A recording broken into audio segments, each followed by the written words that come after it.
In the given figure, bisectors of angle B and D of a quadrilateral ABCD meet CD and AB produce CD and AB produce and कर देता हूं मैं यहाँ पे, ठीक है? CD and AB produce that P and Q. तो आपको नजर आ रहा है बेटा ये पॉइंट, ये P है और वो क्या है, Q है. Prove that P plus Q is half of angle ABC plus ADC. तो देखिए बेटा, एक बार आप ये वाली ट्रायंगल उठा लो, ये पिंक कलर की ट्रायंगल दिख रही है बेटा? हाँ, करते हैं कुछ. तो मैंने कहा इन ट्रायंगल ADQ, क्या कहा मैंने? In triangle ADQ, ADQ triangle में angle A plus angle Q, angle A plus angle Q plus angle 1. अब बड़े ध्यान से देखो, अगर D का बाइसेक्टर है QD, D का बाइसेक्टर दिया हुआ है QD,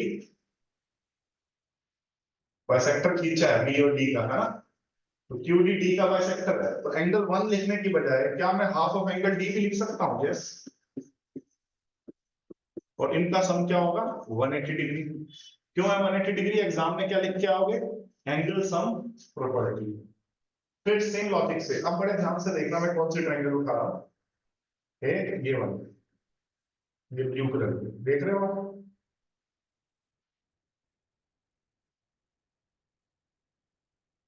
इन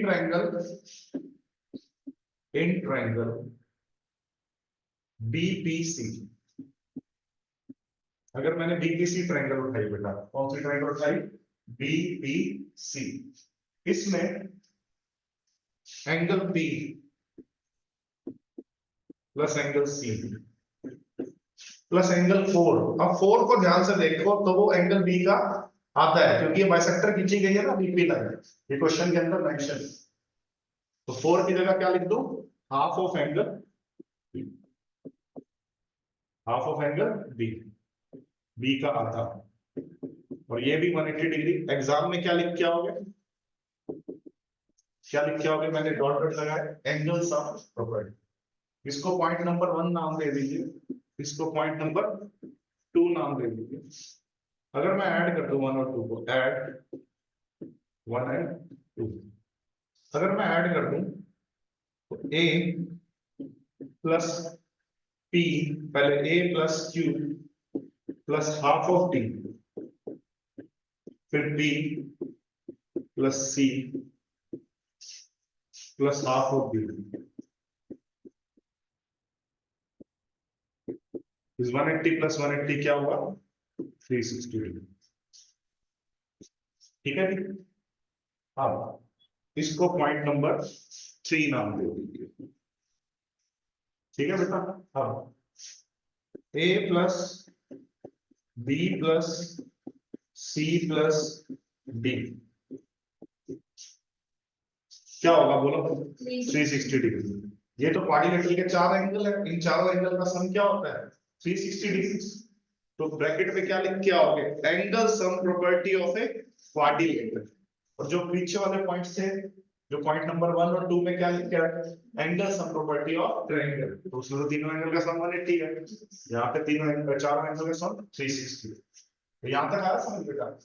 अगर मैं 4 में से 3 को सब्ट्रैक्ट कर, 4 में से 3 को सब्ट्रैक्ट कर दूं तो ए से कट हो जाएगा. सब्ट्रैक्ट किया ना, ये ए है वो माइनस ए हो जाएगा तो कट जाएगा.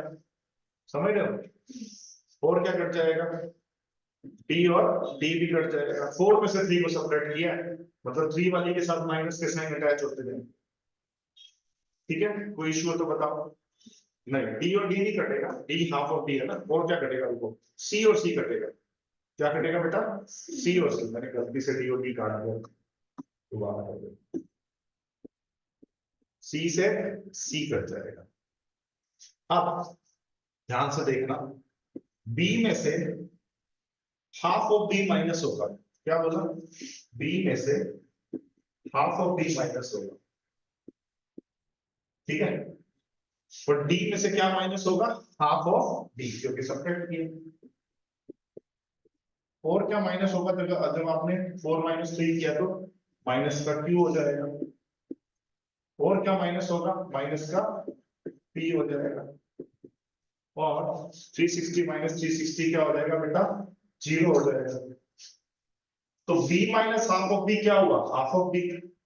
b में से उसका आधा b माइनस कर दो, या 2 एलसीएम लेके सोच लो बेशक। तो b में से आधा b गया तो हाफ ऑफ b रहेगा। कोई बच्चा एलसीएम लेके भी कर सकता है इसका। d में से आधा d गया तो हाफ ऑफ d रहेगा।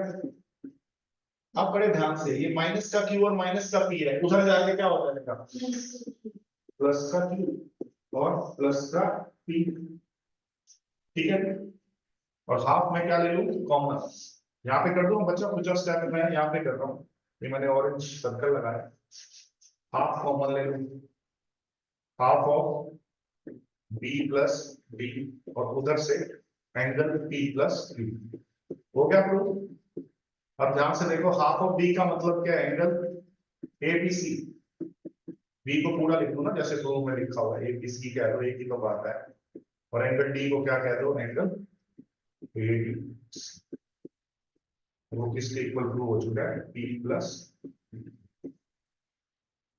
ठीक है, बोलो आगे समझ अच्छे से, किसी को कोई डाउट हो तो बताओ।